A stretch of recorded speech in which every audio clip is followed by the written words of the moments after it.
आप सभी को बहुत बहुत नमस्कार। आज आपके लिए हम वास्तु पर बात करेंगे। वास्तु का संशोधन कैसे किया जाता है, कोई भी प्रोफेशनल कंसल्टेंट किस तरह से काम करता है, ये आपको मालूम होना चाहिए। और अगर आप कहीं भी जल्दबाजी में हैं तो मैं ये कहता हूं कि जीवन जैसा चल रहा है उसे चलने दें। जीवन को सुधार करने के लिए आपको धीरे धीरे स्टेप बाय स्टेप ही चलना पड़ेगा। वास्तु अपने आप में टाइम डायमेंशन नहीं है, ध्यान रखना। वास्तु स्पेस डायमेंशन है, लेकिन टाइम डायमेंशन कौन है? एस्ट्रोलॉजी, ज्योतिष हमें यह बता देता है कि किस समय क्या होना है, यानी काल ने हमारे लिए किस समय क्या निर्धारित किया है। और जिस समय काल ने कुछ भी निर्धारित किया है, उस समय अगर हम अपने स्पेस डायमेंशन में यानी वास्तु में यानी अपने घर में जो हमारी इमीडिएट सराउंडिंग है उसमें अगर हम सही समय चल रहा हो ज्योतिष के मुताबिक और सही दिशा में हो तो रिजल्ट्स बहुत अच्छे मिलते हैं। आप कुछ करो या ना करो, आपकी सक्सेस के लिए वातावरण स्वयं बनेगा। और अगर सही समय है और आप अपने स्पेस में, अपने घर में या अपने बेडरूम में सही दिशा में नहीं हो तो रिजल्ट्स सो एंड सो होंगे। आपको बहुत लोग कहेंगे कि आपका समय अच्छा चल रहा है जब आप कंसल्ट करोगे, लेकिन रिजल्ट नहीं आएंगे। जहां तक आप उस दशा में जा सकते थे वहां तक नहीं पहुंच पाएंगे। तो इस बात को जान लीजिए कि टाइम डायमेंशन और स्पेस डायमेंशन यानी टाइम पोर्टल में जो चीज आपके लिए जिस समय निर्धारित की गई है प्रभु के द्वारा, इस सत्ता के द्वारा, इस कॉस्मोस के द्वारा, उसके मुताबिक आपको सही ज्योग्राफिकल लोकेशन पर सही दिशा में उस स्थान के होना पड़ेगा। यानी आपके घर की लोकेशन भी मैटर करती है। किसी नगर के किस दिशा में आपका घर है और उस घर में आप किस दिशा में सो रहे हैं या बैठकर कार्य कर रहे हैं, किसी स्थान पर, सही स्थान पर होने से वहां की स्थान ऊर्जा आपको बल देती है। सबसे पहली सपोर्ट आपके जीवन में स्थान ऊर्जा है। तो आप किस देश में रहें, उस देश की किस स्टेट में रहें, उस स्टेट की किस नगर में रहें और उस नगर में किस दिशा में रहें, यह सारा निर्धारण आपको कोई नहीं बताएगा, क्योंकि इसको निकालने में समय देना पड़ता है। और आजकल बहुत लोग पैसा लेकर भी आपको सही सलाह नहीं दे रहे हैं, क्योंकि आपको भी जल्दी है कि मुझे जल्दी रिजल्ट मिल जाए। और जो व्यक्ति आपको कंसल्ट कर रहा है, कंसल्टेंसी दे रहा है, वो व्यक्ति को भी बहुत जल्दी है कि उसे और क्लाइंट्स का भी काम करना है। जो जितना ज्यादा पैसा देता है उसको उस तरह से ही डील किया जाता है। लेकिन सही क्या है? क्या आप जिस व्यक्ति से कंसल्टेंसी ले रहे हो और जिस व्यक्ति को आपने बुलाया है, क्या वो उस तरह से चीजों को देखने में सक्षम भी है या नहीं है? अगर व्यक्ति आपका स्थान बल देखने में पूर्ण नहीं है तो वो कैसे आपको सही कंसल्टेंसी दे पाएगा? वो आपको केवल घर में दिशा देगा और चला जाएगा। थोड़ा बहुत चीजें हिलेंगी, कुछ दिन वैसा रहेगा कि हाँ आपको लगेगा कुछ हुआ, उसके बाद फिर से वैसा ही चलने लगेगा। तो फायदा क्या है ऐसी कंसल्टेंसी का? कभी भी आपके जीवन में आप पीक आवर्स में हो और बहुत ज्यादा चीजें खराब हो गई हैं तो आप मान के चलिएगा कि ना तो वो एकदम खराब हुई थी ना एकदम सही होंगी। इसलिए संयम के साथ बुरे समय में अपनी मानसिक स्थिति पर काम करें। इसलिए खराब समय में कोशिश करें किसी भी तरह से, अगर आप ट्रैवलिंग करें या सिद्धपीठ मंदिरों में जाएं, वहां समय बिताएं, या सिद्ध गुरुओं के आश्रम में समय बिताएं, या नदी के किनारे बैठ जाएं। ऐसी कोई भी स्थान पर आप जा सकते हैं जहां पॉजिटिविटी हो। आपको आपके बुरे समय में आइसोलेटेड नहीं रहना है।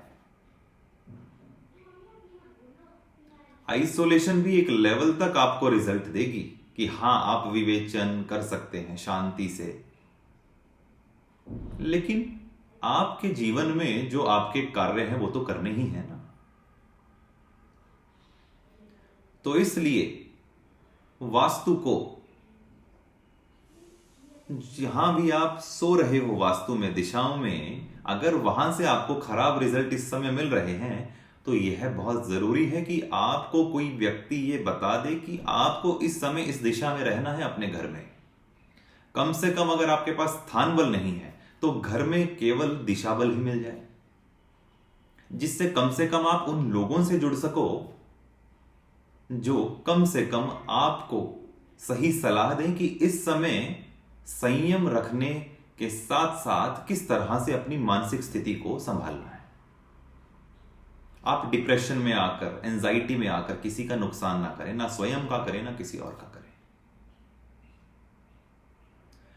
तो एक वास्तु कंसल्टेंट या ज्योतिष आचार्य या कोई भी अन्य व्यक्ति जो किसी भी कंसल्टेंसी फील्ड में है, उसका ये एक सिस्टम सही होना चाहिए कार्य करने का, और स्टेप वाइज प्रोसेस से उसे चलना चाहिए। तो सबसे पहले किसी भी व्यक्ति के घर का स्थान बल देखा जाता है, ऊर्जा, यानी कौन सी, भूमि ऊर्जा देखी जाती है। अगर भूमि ऊर्जा में बल नहीं है तो भूमि ऊर्जा को पहले सही और स्थिर किया जाता है, और भूमि ऊर्जा के बाद आपके घर में, आपके घर के लोगों को कॉमन सिम्टम्स क्या आ रहे हैं, इसको भी देखा जाता है। कॉमन सिम्टम्स के सभी सिस्टम्स या फिर रेमेडीज किस बेस पर डिजाइन होती है, जो आपके पूरे घर का ब्रह्म स्थान है उसके अकॉर्डिंग जहां जहां चीजों की पोजीशन है। तो कॉमन सिम्टम्स, जो चीजें आप कॉमनली यूज करते हैं, जैसे washroom, kitchen, main entrance, balcony entrances, ठीक है। तो जो भी चीजें आप घर में कॉमनली यूज करते हैं, जो आपकी अपनी इंडिविजुअलिटी से अलग है, कॉमन है सबके लिए, कोई भी इस्तेमाल कर सकता है। जैसे सोफा एरिया, यानी ड्राइंग रूम वाला जो एरिया है जहां आप बैठ के टीवी देखते हैं, तो वो एरिया भी कॉमनली यूज होता है। तो इन दिशाओं के, जिन जिन दिशाओं में ये सब चीजें हैं, वहां के कॉमन सिम्टम्स आपको आते हैं। तो बहुत लोग आपका वास्तु इन कॉमन सिम्टम्स के बेस पर करके चले जाएंगे, और होगा क्या, बदलाव आएंगे। मैं ऐसा नहीं कह रहा हूं कि बदलाव नहीं आएंगे, लेकिन फिर भी क्या आपका जो इंडिविजुअल पर्पस था, क्या वो रिजॉल्व हुआ उससे? बहुत केसेस में ऐसा देखा गया है कि सबकॉन्शियस के बेस पर बहुत लोगों को रिजल्ट आते हैं। एक कंसल्टेंट जो आपके घर आता है, वो सबकॉन्शियस लेवल पर कितना ज्यादा परिपूर्ण है, वो कॉस्मिकली कितना अलाइंड है। हो सकता है वो आपके घर में कुछ और करवाए, लेकिन उसने आपको जो कह करके सलाह दी थी, आपके जीवन में वो बदलाव आ जाए। ऐसा भी बहुत बार देखा गया है। लेकिन ये उस कंसल्टेंट के सबकॉन्शियस का बल था, जिसने आपको जो उस वक्त कहा, जिस भाव से कहा, वो पूर्ण हुआ। जैसे हमारे गुरुओं का आशीर्वाद इसी तरीके से पूर्ण हो जाता है। लेकिन क्या वास्तु ने वहां पर कुछ काम किया या नहीं किया, इस बात का तो कोई हमारे पास है ही नहीं ना, कुछ भी नहीं। तो वास्तु काम करे और वास्तु से रिजल्ट लिया जाए तो वह लंबे समय तक बना रहता है। और अगर किसी का सबकॉन्शियस लेवल पर आपको किसी के भाव से रिजल्ट आ रहा है, उसके द्वारा जो मैनिफेस्टेशन की गई है उससे रिजल्ट आ रहा है, तो वो आपकी जो प्रॉब्लम के लिए चीजें करेगा, वो प्रॉब्लम तो रिजॉल्व हो जाएगी। लेकिन जीवन में तो अलग अलग समय पर रुकावट आनी ही है, वो तो आपका प्रारब्ध है जो आप भोग रहे हो। तो इसलिए हमें व्यक्ति को सक्षम बनाने के लिए वास्तु करना चाहिए। व्यक्ति को सक्षम बनाने के लिए उसकी कुंडली का विवेचन करना चाहिए। और वास्तु अगर कोई भी आपका कुंडली के विवेचन के बिना कर रहा है, कुंडली के शोधन के बिना कर रहा है, तो आप यकीन मानिए कि वह एक तुक्का मात्र है। कलर भी अलग अलग समय पर प्लैनेट्स का काम करता है। जो हम घरों में कलर अलग अलग कलर करते हैं, या वास्तु में जो आप विधाएं देख रहे हैं जिसमें कलरफुल कोई भी स्ट्रिप हम यूज करते हैं, तो उसमें वह प्लैनेट का काम करता है, क्योंकि किसी ना किसी प्लैनेट का वह कलर है, किसी राशि का रंग है। समझ रहे हैं आप बात को? तो इसलिए अभी किसी रंग की पट्टी ने अगर आपको रिजल्ट दिया, किसी वस्तु ने किसी दिशा में रखे हुए आपको रिजल्ट दिया, तो यह जरूरी नहीं कि दशा बदलने के बाद वह वस्तु आपको और ज्यादा बेहतर रिजल्ट करके देगी। ऐसा कुछ नहीं। तो इस वहम में ना रहें। अलग अलग समय पर आपकी ऊर्जा, आपकी आभा के द्वारा आपके न्यूरॉन्स इस आपकी सराउंडिंग से अलग अलग दिशा से कनेक्ट होते हैं, आपकी मर्जी के बिना, और उस हिसाब से ही आपका जीवन चक्र चलता रहता है। तो इसलिए कोई भी चीज परमानेंट नहीं है। ना ही टाइम डायमेंशन परमानेंट है, ना ही स्पेस डायमेंशन परमानेंट है। इसलिए पर्पस के बेस पर कौन सा पर्पस है, उस पर्पस के लिए कौन सी दिशा है घर में, तो जब जब आपको वो पर्पस पूर्ण करना है तो आपको आपके वास्तु में एक सर्टेन डिग्री दी जाती है। स्पेसिफिकली बेडरूम में, पूरे घर में नहीं, आपके बेडरूम में स्पेसिफिक डायरेक्शन होती है और आपका बेडरूम भी चूज करना पड़ता है। किसी बेडरूम में किस दिशा में आप सो रहे हो, कितने डिग्री पर सो रहे हो, और कितना एरिया वहां है, और आपके बॉडी का कितना पार्ट उस एरिया में आ रहा है। बेडरूम हमारे इतने छोटे हैं कि हमारी बॉडी के लोअर हाफ में कोई और दिशा है, अपर हाफ में कोई और दिशा है, हेड पार्ट में कोई और दिशा है। तो हमें अपने बेड की ऐसी ओरिएंटेशन रखनी होती है जिससे कि हमारी पूरी बॉडी किसी एक दिशा में आ जाए, from the centre of the house towards your bedroom, या फिर centre of the room in that direction, specific direction में ही आना चाहिए। तो अगर आप किसी भी ऐसी पोजीशन में सो रहे हैं कि आपकी बॉडी के ऊपर दो दो डायरेक्शंस आ रही हैं, यानी अलग अलग ऊर्जा का प्रभाव है, तो आपकी बॉडी सिंक्रोनाइज्ड नहीं रहती। ये ध्यान रखिएगा। आपका एक हिस्सा कुछ और तरह से व्यवहार कर रहा है ऊर्जा के स्तरों पर माइक्रोकॉस्म में, और दूसरा हिस्सा कुछ और तरह से व्यवहार कर रहा है। तो ऐसे में शरीर के डिजीज्ड होने के चांसेस बनते हैं। वो प्रभु की मर्जी है कब करेगा या नहीं करेगा, दैट डजंट मैटर, बट एक मूलतः एक अंडरस्टैंडिंग होनी चाहिए कि आपके घर में आपके सोने की ओरिएंटेशन बहुत ज्यादा मैटर करती है। ईस्ट डायरेक्शन और साउथ डायरेक्शन में हेड करके सोना तो सभी को मालूम है, लेकिन यह भी यूनिवर्सल नियम नहीं है।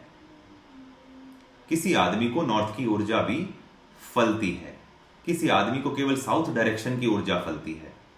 आप केवल अपने बेडरूम में साउथ डायरेक्शन में अगर हेड करके सो रहे हैं और वो बेडरूम नॉर्थ का है तो प्रॉब्लम है। आप समझ रहे हो, मेजरली आपकी बॉडी नॉर्थ डायरेक्शन में है पूरे घर के मुताबिक, और आप उस कमरे के साउथ में सो रहे हो, तो इसका मतलब सीधा सीधा है कि आप प्रॉपरली नॉर्थ एरिया में आ गए हो, पूरे घर के नॉर्थ में, और यहां आपका ब्लड सर्कुलेशन प्रॉब्लम करेगा, और आपको कुछ समय बाद बॉडी में किसी ना किसी तरह की पेनफुल पल्पिटेशंस होना आ सकता है। तो कोई दिशा आपको एनालिटिकल बनाती है, लेकिन नेचुरली कारक स्वभाव जो है हर दिशा के वो बहुत अलग है, और आपको वही दिशा आपकी जीवन में किस पर्पस को आपके फुलफिल करती है, किस लाइफ डायमेंशन को या किस लाइफ एस्पेक्ट को चेंज करती है, वो आपकी कुंडली बताएगी। ऐसे ही नहीं कि आप ईस्ट साउथ ईस्ट डायरेक्शन में सो जाओ, आपकी एनालिटिकल एबिलिटी अच्छी हो जाएगी। अगर दिशा में ऊर्जा बल नहीं है तो आप चाहे उसमें सो जाओ, चाहे बैठ जाओ, चाहे उसकी फेसिंग कर लो, कुछ नहीं होने वाला। तो सबसे पहले दिशा का ऊर्जा बल मैटर करता है, और अगर ऊर्जा बल नहीं है तो वहां पर वही चीजें रखनी पड़ेंगी जो आपके ज्योतिष में, ज्योतिष कुंडली के मुताबिक आपके लिए उस दिशा में रखनी चाहिए। अदरवाइज आपको प्रॉब्लम आ सकती है। अगर किसी को नया घर बनवाना है तो उसमें आकार निर्धारित करना पड़ता है। फर्ज करो 70 बाय 70 का प्लॉट है आपके पास, तो उसमें से कितना एरिया कंस्ट्रक्ट होगा इसका आकार निकलता है, साइज निकलता है, नॉट आर्किटेक्चरल साइज।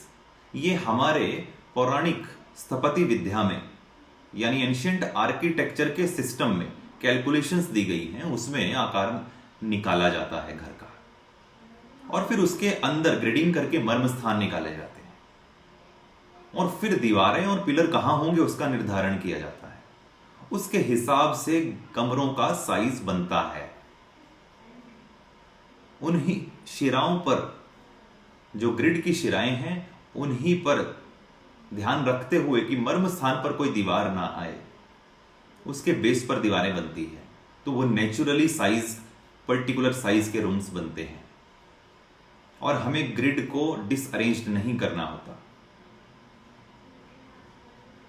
तो आपके शरीर के मर्म स्थान प्रोटेक्ट हो जाते हैं। वास्तु में भी ऐसे ही मर्म स्थान है, हमारे शरीर में भी मर्म स्थान है। लेकिन अगर दीवार के नीचे या किसी फर्नीचर के नीचे या पिलर वहां पर आ गया, तो आप करिए, जब भी आपका वो समय चलेगा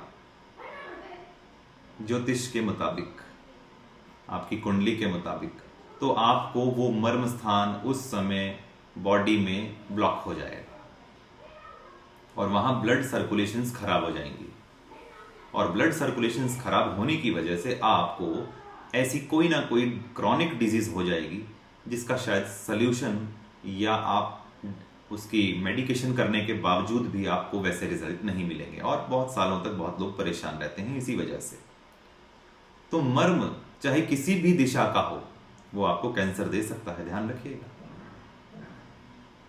मर्म स्थान बहुत ही पेचीदा या सेंसिटिव पॉइंट्स हैं वास्तु में भी और हमारे बॉडी में भी, जिनका चोक होना आपको बहुत घातक बीमारियां दे सकता है, क्योंकि यह वह स्थान है जहां से ऊर्जा बाहर निकलती है, अपनी फॉर्म को लेकर के अलग तरह का आकार बनता है इस आपके आसपास के आकाश में, उसका अलग रंग है। इनको पहचानने की भी विधा है, हमारा शरीर ही बताता है कि कहां मर्म स्थान सही है और कहां नहीं है। अब अगर किसी ने ऊर्जा के स्तरों पर बहुत काम किया हो तो वह जाने, और अगर नहीं किया है और अभी 4 दिन काम करके आपको लगता है ट्रेनिंग करके आप कुछ हो गए हो, तो इस मिथ्या में मत पड़ना, क्योंकि स्वयं भी वहम में रहोगे, औरों को भी वहम दोगे। वास्तु में आपको एक सिस्टम पता चला, स्थान बल, घर में कॉमन सिम्टम्स की चीजें, फिर उसके बाद आपके बेडरूम के अकॉर्डिंग आपकी बेडरूम की एंट्रेंस, बालकनी की एंट्रेंस जो बेडरूम से बाहर निकलती है फ्लैट्स में, फिर आप किस दिशा में सो रहे हैं, उसी कमरे में अगर आपका सोफा है तो वो कहाँ है, और उसी कमरे में आपका स्टडी टेबल या कंप्यूटर लगा हुआ है, बड़ा कमरा है 14 बाय 14 या 15 बाय 15 का, ऐसे कमरे में इतनी चीजें आ सकती हैं। तो अपने ही कमरे में पूरा वास्तु। और आपकी जानकारी के लिए बता देता हूं, आपकी कुंडली के द्वारा किया हुआ वास्तु आपके बेडरूम में सबसे ज्यादा दिखाई देता है कि फल क्यों नहीं आ रहे, और ज्यादातर लोग उसे घर के, पूरे घर के सेंटर के मुताबिक ढूंढ रहे हैं। तो इसलिए जरा सतर्क हो जाइए। कोई भी नया नवेला आया है तो इतना भी विश्वास मत कर लीजिए कि जीवन की बैंड बज सकती है बाद में। तो इसलिए सही व्यक्ति का चयन करें, और सही व्यक्ति के चयन के द्वारा उस व्यक्ति से भी निरंतर उस पर विश्वास करके बने रहें। धीरे धीरे चीजों में बदलाव आता है। अगर किसी को भी जल्दी है तो कृपा करके मुझे ना पुकारें।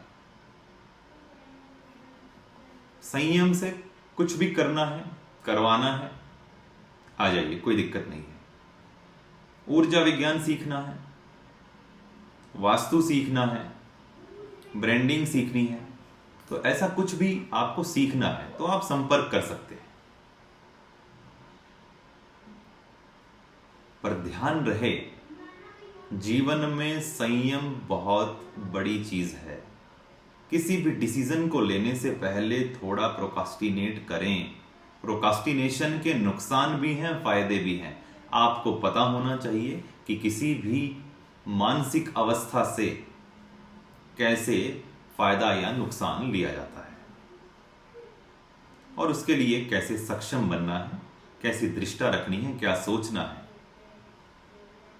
और वास्तु में जो भी रेमेडीज लोग करते हैं या किसी भी प्रकार से घर लेना है या कुछ भी ऐसा करना है जो जीवन में प्रॉब्लमेटिक हो गया है, वो प्रॉब्लम्स के जो सल्यूशन आपको करने हैं वो मुहूर्त में ही करने हैं। और मुहूर्त नक्षत्र बेस्ड होने चाहिए। अगर नक्षत्र बेस्ड मुहूर्त नहीं है तो बहुत दिक्कत है। बहुत सारे अंग हैं कस्टमाइज्ड मुहूर्त के।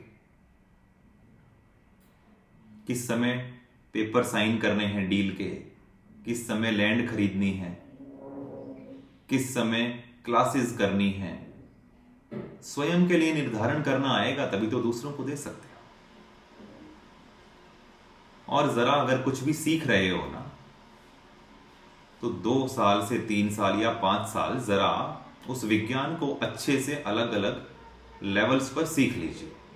उसके बाद लोगों के जीवन को परिवर्तित करने की कोशिश करिए। अन्यथा औरों को तो दिक्कत आएगी, आप भी जिनको भी दिक्कत है उनसे जुड़े हुए जो कर्म आपके जीवन में आएंगे तो आपको भी दिक्कत आ जाएगी।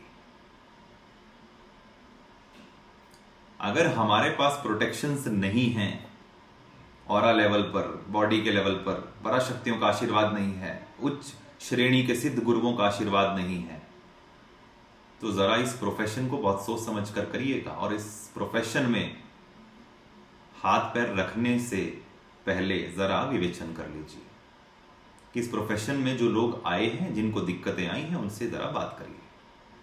You will come to know कि क्या रियलिटी है। यूं ही नहीं, हमारे परिवारों में पहले परिवार से परिवार में ही विधाएं चलती थी, उनके मूल कारण हैं, इतना आसान नहीं है। तो बहुत सारे सवाल हैं, बहुत सारे जवाब हैं, लेकिन सही जवाब क्या है ये पता होना चाहिए। और इसको कैसे पता करें? सही लोगों से जुड़ें, सही लोगों को सुनें, और जो भी व्यक्ति स्पिरिचुअली अवेकेंड ना हो उन लोगों से सीखना थोड़ा सा कम करते हैं, चाहे उनको कितना ही लॉजिकल ज्ञान ना हो, क्यों ना हो। क्योंकि स्पिरिचुअली अवेकेंड व्यक्ति के अपने कार्मिक सिस्टम्स बहुत क्लियर हो चुके होते हैं। और नॉन स्पिरिचुअल आदमी जो कॉन्शियस स्टडी अभी करके किसी भी सब्जेक्ट की आपको कुछ दे रहा है, ना ही उसकी वाणी में वो बल होगा, ना ही उसकी दृष्टि में वो बल होगा, ना ही वो उस तरह से सुनता होगा।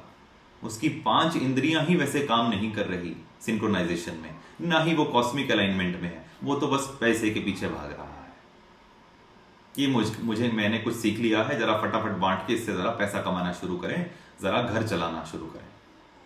अरे भाई, बहुत ऐसे प्रोडक्ट्स हैं मार्केट में अलग अलग कंपनीज के, वो सेल करके आप अपना घर बढ़िया चला सकते हैं, कोई प्रॉब्लम नहीं है। लेकिन किसी के जीवन के साथ कुछ भी गलत ना करें। और बहुत बार किसी भी व्यक्ति का समय अगर सही नहीं आया होता और वो सही कंसल्टेंट के पास भी चला जाता है और उसकी बात को नहीं मानता उस समय पर, क्योंकि समय नहीं आया, और फिर कंसल्टेंट को दोष देता है। ऐसे भी बहुत लोग आपको मिलेंगे, हमारे जीवन में भी आए हैं, आने वाले समय में कमेंट भी करेंगे। लेकिन जब तक सही समय नहीं आया, आपकी बुद्धि, आपकी मानसिकता, आपके विचार, व्यवहार, आपके भाव वो भी सही दिशा में नहीं विचरते। इस बंधन वाले सिस्टम से कैसे निकलना है, इसके लिए हम क्वांटम एनर्जी एलिवेशन कोर्स में बहुत गहरे स्तरों पर ट्रेनिंग देते हैं। आपके भीतर की कार्मिक लेयर्स को मिटाते हैं। मात्र सुनने भर से ही आपके जीवन में ऐसे ऐसे परिवर्तन आने लगेंगे कि आप सोचोगे कि क्या ऐसा हो सकता है, और वो क्यों हो रहा है किन डायमेंशनल पोर्टल्स में वो चीजें घटित होती हैं, वो सारी knowledge with practical meditation techniques, kundalini awakening की भी, दृष्टा को खोलने की भी, अपनी डिटी से जुड़ने की, और फिर आप अलग अलग डिटी से कैसे जुड़ते चले जाओगे। आने वाले समय में मैं कुछ ऐसे लोग हैं जो ट्रांसफॉर्म हुए हैं, जिन्होंने चीजों को ध्यान से सुना और जिनका समय आया हुआ था वो चीजें इनिशिएट होने का, उनके आपको कुछ बोल सुनाऊंगा, उन्हीं की वाणी।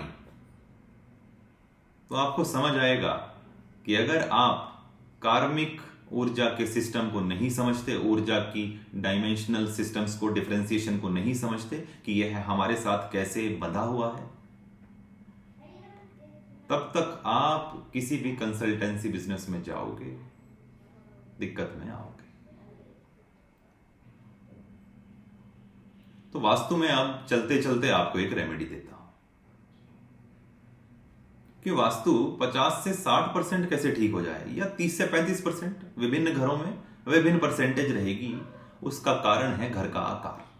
अगर घर का आकार सही नक्षत्रों की ऊर्जा पर ट्यून नहीं है, या उन ऊर्जाओं पर ट्यून नहीं है जो आपको सपोर्ट करती हैं, जो आपके भीतर से आपको खिलाती हैं, जिससे आप खिल जाओ, भीतर से खिल जाओ, यानी आपकी चेतना आपके गहरे स्तर पर, जो आप लेकर के आए हो डेस्टिनी पैटर्न के अनुसार, जो गहरा स्तर ऊर्जा का, उस गहरे स्तर पर कैसे स्थित हो जाओगे, ऐसा घर आपको मिले, उस दिन कामयाबी शुरू होती है, उससे पहले नहीं। कई केसेस में तो वास्तु को स्टेप वाइज में करवाता हूं। व्यक्ति की स्थिति बहुत खराब है, एक घर बदलवाया, परमानेंट नहीं लेना है, रेंटल पे ही, रेंटल के माध्यम से ही 3 या 4 घर बदलने पर आप काफी हद तक 70 से 80% रिजल्ट देने वाले घर में आ जाते हो। लेकिन इसमें समय लगता है, एक एक 2-2 महीने में नहीं होता है, मिनिमम 6 महीने के बाद एक घर को बदलो, या 1 साल बाद बदलो। 1 साल तक एक घर में रहो, कुछ कार्मिक सिस्टम हटेगा और कुछ अच्छी चीजें घटित होंगी, फिर उससे नेक्स्ट लेवल के वास्तु में आ जाओ कुंडली के अनुसार, क्योंकि ये आसानी से नहीं मिलता, ढूंढना पड़ता है, समय देना पड़ता है, और फिर आपका भी उतना विश्वास होना चाहिए कि जो व्यक्ति आपको कुछ दे रहा है उसको पता है कि क्या करना है आपके लिए और क्या नहीं करना है। अगर आप सोच रहे हैं यूं ही एक बार में ही लॉटरी लग जाए, तो लॉटरी लगने वाले अगले कुछ दिनों में बर्बाद भी होते हुए देखे होंगे आपने, या नया घर लेने के बाद अच्छे खासे बिजनेस डंप हो जाते हैं लोगों के, इंडस्ट्रियलिस्ट तक ग्राउंड पे आ जाते हैं, बिल्कुल, कहीं ईडी की रेड हो गई, ऐसे बहुत सारी चीजें होती हैं। बहुत लोग आपको यूज करने आएंगे आपके जीवन में, बट ये समझना, अगर आप यूज हो भी गए हो तो वो आपके खराब कर्मों के चिट्ठे में घुस गए हैं। अब आपके बहुत सारे खराब कर्म वो लेकर गए हैं, उन्होंने तो दिमाग लगा लिया, लेकिन आपके जो कर्म वो लेकर गए हैं, उनकी वजह से आपकी आध्यात्मिक उन्नति कितनी होने वाली है आप सोच भी नहीं सकते। तो वास्तु में जो रेमेडी आपको दे रहा था उसको ध्यान से सुनिएगा। अपने घर में अगर आप सामान को फैलाए रखते हैं, ऐसे ही रेंडमली कहीं भी पड़ा रहता है, तो इन आदतों को छोड़ दें। अपने घर की स्टोरेजेस को मैनेज नहीं करते, तो जरा उन्हें मैनेज करने का मतलब यह है कि वहां से जो भी खराब चीजें जो आपके मतलब की नहीं है, पुरानी चीजें पड़ी हैं बेकार में, खराब लकड़ी पड़ी है, खराब ईंट पड़ी है स्टोरेज में, पुराने बर्तन पड़े हैं जिनमें आप पहले कभी अपने फंक्शन में इस्तेमाल करते थे, ऐसे बहुत सारी चीजें पड़ी होंगी जो केवल कभी 2-4-5 साल में कभी एक बार इस्तेमाल होनी है। तो यकीन मान लीजिएगा वो पड़ी पड़ी भी आपके घर में नुकसान करती है, आपके जीवन का, आपकी आध्यात्मिक ऊर्जाओं को तो नष्ट करती हैं, शरीर में डिजीज भी देती हैं, और आपकी मैनिफेस्टेशंस जो आपके जीवन में भगवान ने चीजें देनी है उनमें भी रुकावट का कारण बनती है। जो लोग आने वाले समय में जुड़ेंगे और सीखेंगे, उनको ऐसे बहुत सारे कारण मिलेंगे, एक छोटी छोटी वस्तु कैसे काम करती है हमारे जीवन में, उसे पहचानना कैसे है कि कौन सी सही है कौन सी गलत है। जो वास्तु हम पढ़ते हैं पूरी तरह से ज्योतिष बेस्ड पढ़ते हैं, लेकिन पहले वास्तु की आध्यात्मिक स्तर पर ऊर्जाओं के स्तर पर, तत्वों के स्तर पर पूरी डिटेलिंग की जाती है। फिर हम ज्योतिष के मूल पढ़ के और फिर ज्योतिष के बेस पर कैसे वास्तु करते हैं, तब पूरा सिस्टम है उसका। और समय लगता है, आप मान के चलिए कि 3 महीने से 6 महीने लग जाते हैं वास्तु को तरीके से सीखने में। और अगर आपको सही से कोई गाइड कर रहा है और उसका भी बहुत गहरा अनुभव है चीजों को प्रैक्टिसिंग को लेकर के। 1200 से ज्यादा काम कर चुका हूं और बहुत सारी सच्चाइयां मालूम है जीवन की। सीखना है या अपने वास्तु का सही निर्धारण करना है, फ्लैट सिलेक्शन करनी है, जमीन कौन सी लें, क्या फेसिंग रहनी चाहिए, उसमें कंस्ट्रक्शन किस एरिया में करोगे, घर में 6 भाई हैं, 4 भाई हैं, 2 भाई हैं, कितने भाई हैं, सबका एस्ट्रोलॉजिकल चार्ट देख करके तो घर के किसी कॉमन प्लॉट की फेसिंग देखी जाती है। घर में जितने लोग रहते हैं उनकी कुंडली का विवेचन करके उनके बेडरूम निर्धारित किए जाते हैं। बच्चों के पढ़ने के लिए जो बेडरूम अच्छा होता है उस बेडरूम में ही उनके बेडरूम में भी कैटेगराइजेशन करके दी जाती है। डिटेलिंग वाला काम है, समय लगता है, समय देना भी पड़ता है। अगर किसी से किसी ने भी पैसे लिए हैं तो जिम्मेदारी बनती है। अंक ज्योतिष के मुताबिक अगर किसी को नाम रखवाना है छोटे बच्चे का, या आपको आपका नाम रिजल्ट नहीं दे रहा, वो कार्य भी मैं करता हूं। आपको लोगो डिजाइनिंग करानी है और आपके पास कोई यूनिक प्रोडक्ट है तो आप करवा सकते हैं। लोगो डिजाइनिंग से लेकर के आपकी स्टेशनरी डिजाइन, जो कि एक सिस्टम में होती है, वैसे नहीं एक सॉफ्टवेयर में तैयार किया और आपको दे दिया, नहीं। लोगो डिजाइनिंग होती है ऊर्जा के स्तरों पर, उसकी प्रोग्रामिंग करके दी जाती है। इस कॉस्मोस में उस लोगो की शेप को डाला जाता है, उसके साथ शक्ति जोड़ी जाती है, जिससे कि उस लोगो को कोई अपनी जगह से हिला ना सके। ऐसे ही नहीं लोगो रिजल्ट दे देते। और सबको इस सिस्टम में काम करना भी नहीं आता, क्योंकि आध्यात्मिक स्तर पर कहीं पहुंचे ही नहीं। लोगो भी काम करता है, आकाश तत्व की डायमेंशन में बनता है लोगो, और एस्ट्रोलॉजिकली कुछ हाउस के कॉम्बिनेशन से आपके लिए, आपके स्किल सेट और भी कई चीजों को के समावेश से एक लोगो डिजाइन तैयार किया जाता है। और प्रभु की इच्छा के अनुसार जब बेस्ट डिजाइन हाथ से क्रिएट करते हैं, रॉ ड्राफ्ट बनाते हैं, तब कोई चीज निकल के आती है यूनिक। नहीं तो वही सेम डिजाइन से इंटरनेट से देख देख करके सब लोग डिजाइन कर रहे हैं। अपना कोई क्रिएशन नहीं, अपने आप से कोई आकार निर्माण करने की शक्ति नहीं। अगर ब्रह्मांड से जुड़ोगे तभी तो वो आपको गाइड करेगा, और अगर आप ब्रह्मांड से जुड़े ही नहीं, इस ब्रह्म से जुड़े ही नहीं, तो कौन गाइड करने वाला है आपको? यहां तो सब माया चल रही है, और माया के परिप्रेक्ष्य से बाहर जिस व्यक्ति की दृष्टि हो जाती है, उसके कहे हुए वचन, वो अच्छे हैं या बुरे हैं, आपके जीवन में बहुत बड़े बदलाव लेकर आएंगे। तो इंटेंशनली अपने जीवन का नियम बना लेना, किसी के साथ गलत मत करना, अन्यथा आपके जीवन में मानसिक स्तरों पर आप ऐसे बंधन में बंधोगे कि आपको यह समझ नहीं आएगा कि मेरे साथ ये क्यों हो रहा है। भले ही आप कोई भी हो तो इंसान ही ना। तो इसलिए इंसानियत को जो मूलतः उसके मूल को खत्म करने की जो यात्राएं आजकल हमारे आसपास के वातावरण में चल रही है बहुत लोगों के द्वारा, तो इनसे थोड़ा बचना सीखिए और अपने आप को जन कल्याण के लिए तैयार कीजिए। और एक सही मेहनत जो आप करते हैं उतना पैसा लेकर के काम कीजिए। इतने लालच में मत आ जाइए कि कोई व्यक्ति को अपनी जमीन गिरवी करके कोई कंसल्टेंसी लेनी पड़े। और मैं तो आपको यह कहूंगा कि अगर आपको लोन लेकर के कोई कंसल्टेंसी करवानी पड़ रही है तो कृपया मत करवाइए। और अगर आप लोन लेकर कंसल्टेंसी करोगे या कुछ सीखोगे तो उसका फायदा कोई नहीं है। वही लोन का पैसा आप अपने लिए जीवन यापन के लिए जो कोई काम धंधा खड़ा कर सकते हैं वो उस पर लगाइए। और जब आपको लगे कि कुछ सेविंग हो गई है प्रॉफिट की, तब आप कंसल्टेंसी ले लीजिए। काल की मर्जी के बिना कुछ घटित नहीं होता और काल के परे जाने की विधाएं बहुत टफ हैं। उनके लिए शारीरिक बल, ऊर्जा बल, गुरु बल, पराशक्ति बल, बहुत कुछ चाहिए। तो ये चीजें कैसे होती हैं, ये हम क्वांटम एनर्जी एलिवेशन कोर्स में पढ़ते हैं। और जो एनर्जी लेवल्स पर स्ट्रांग हो जाते हैं, फिर हम उन्हें वास्तु सिखाने की ओर अग्रसर करते हैं। और वास्तु के साथ पैरेलली ज्योतिष चलता है। फिर उसी का एक अंग है अंक ज्योतिष।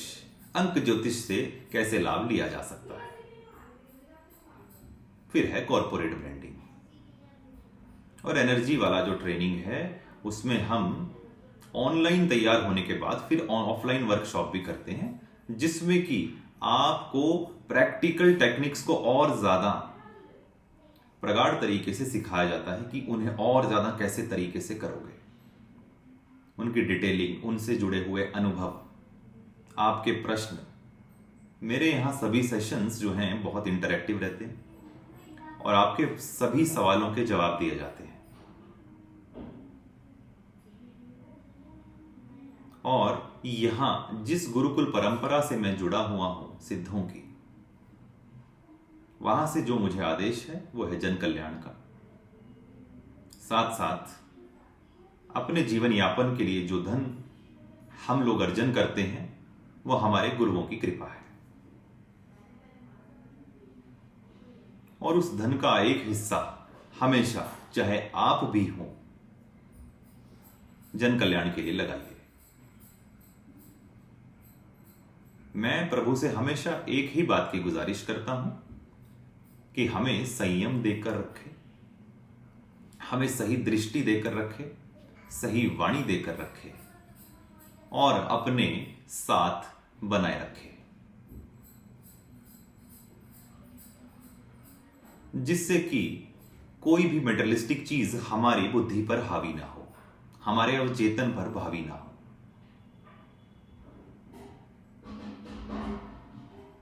और हम जीवन में जिसके साथ भी जुड़े या हमारे साथ जो भी लोग जुड़े, उनके जीवन में बहुत सकारात्मक बदलाव आए, ऐसी प्रभु से मेरी कामना है। तो अपने घर को ज्योमेट्रिकल ऑर्डर में बनाए रखो। हर चीज की एक जगह व्यवस्थित करो, घर में या कमरे में, और कपबोर्ड्स के अंदर या ड्रॉवर्स के अंदर भी, अलमीराज के अंदर भी सामान को तरीके से, सलीके से रखना है, फैलाए नहीं रखना है। हर एरिया में अगर आप रफनेस रखते हो तो वहां खराब ऊर्जा पैदा होती है।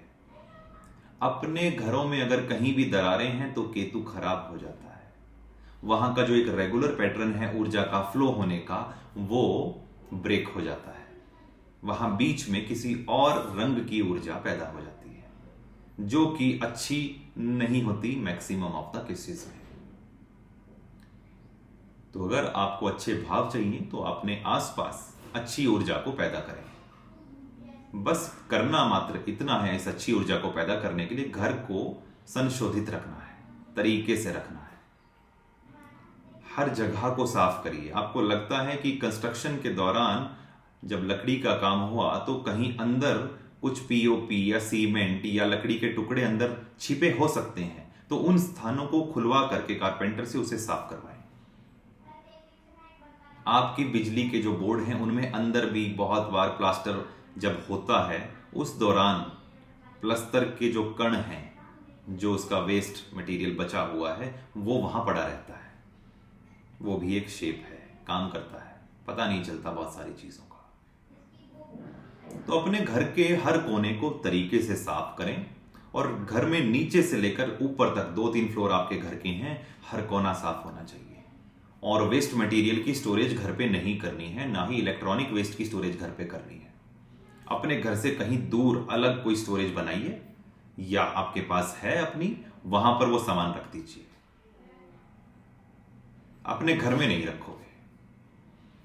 इतनी छोटी छोटी चीजें करने से भी सकारात्मक बदलाव आएंगे।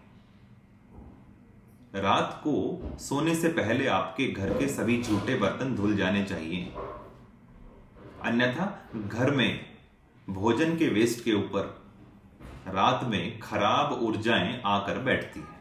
सुबह जब आप उन बर्तनों को या उस चीज को स्पर्श करते हो या देखते हो, वो चीजें आपके शरीर में प्रवेश करती हैं और अपना खेल करने लगती हैं। धीरे धीरे हमारे भाव बदल देंगी, हमारे विचार बदल देंगी, अटेंशन उतना नहीं रहेगा, फोकस सही जगह नहीं पड़ेगा, स्किल सेट डिस्टर्ब हो जाएगा, खराब चीजें होने लग जाएंगी। तो ऊर्जा को और दिशाओं को सही करें। तो आज के लिए इतना ही। उम्मीद है आपको कुछ ना कुछ क्लैरिटी मिली होगी और सुनने मात्र से भी आपको बहुत चीजों में बदलाव महसूस होगा। हो सकता है किसी को सुकून महसूस हो सकता है किसी को संतुष्टि हो सकता है किसी को एक दिशा मिल जाए सोचने की तरफ, कैसे चीजों को सोचा जाता है, कैसे किया जाता है और किन किन गहरे स्तरों पर हमें जीवन की अंडरस्टैंडिंग होनी चाहिए किसी के जीवन में बदलाव करने के लिए। अभी सलाहकारी बहुत है समाज में, सलाह देने वाले हजारों हैं, लेकिन आपको और आपके जीवन को सही दिशा और बदलाव या ट्रांसफॉर्म करने वाले लोग कम हैं। तो अगर आपको आपके जीवन में ट्रांसफॉर्म होना है, शिव तत्व को प्राप्त करना है, तो आपके जीवन में आपसे जुड़ी हुई हर एक चीज पर आपको काम करना पड़ेगा। सही गाइडेंस, सही समय, सही मुहूर्त में करने से चीजों में बल और इस कॉस्मोस के साथ अलाइनमेंट बनती है। और सही अलाइनमेंट जब तक नहीं बनती तब तक आप लगे रहिए, प्रयास जारी रहना चाहिए। निरंतर एक चीज का पोषण करना पड़ता है, उसे नरिश करना पड़ता है, जैसे एक मां अपने बच्चे का पोषण करती है। बचपन से लेके मां बाप अपने बच्चे का पोषण करते हैं और फिर वो एक पेड़ बनता है। ऐसे ही हर छोटी से छोटी आदत भी आपके जीवन में कुछ कंट्रीब्यूट करती है। और ज्योतिष, आयुर्वेदा, वास्तु, अंक विज्ञान, ये सारे विज्ञान हैं और अलग अलग डायमेंशनल लेयर्स को पोषित करते हैं। लेकिन हमें तो लगता है कि कोई एक विधा ही सब कुछ कर देगी, तो भैया ऐसा नहीं होता। क्षणिक बदलाव आ सकते हैं किसी एक विज्ञान से, सकारात्मक परमानेंट बदलाव परमानेंट नहीं हो सकते, क्योंकि ब्रह्मांड की ऊर्जा ही बदलाव को लेकर चलती है। हमारे जीवन का हर पल बदल रहा है, हर पल हमारे विचार बदल रहे हैं, थॉट्स बदल रहे हैं, हमारी दृष्टि बदल रही है, हमारी सुनने की शक्ति बदल रही है, हमारे शरीर का आकार बदल रहा है, हमारे शरीर के भीतर जो सिस्टम चल रहा है वो बदल रहा है। तो आप कैसे कह सकते हो कि हर चीज परमानेंट होगी? कुछ भी परमानेंट नहीं है। सब कुछ बदलाव के साथ ही इंटरेस्ट को पैदा करता है, रस को पैदा करता है। अगर बदलाव ना हो जीवन में तो आप बोरियत से भर जाएंगे। और अगर कोई आदमी बोरियत में भी सुखी है तो आप समझ लेना उसने तो कुछ पा लिया। आप सभी का सुनने के लिए बहुत बहुत धन्यवाद।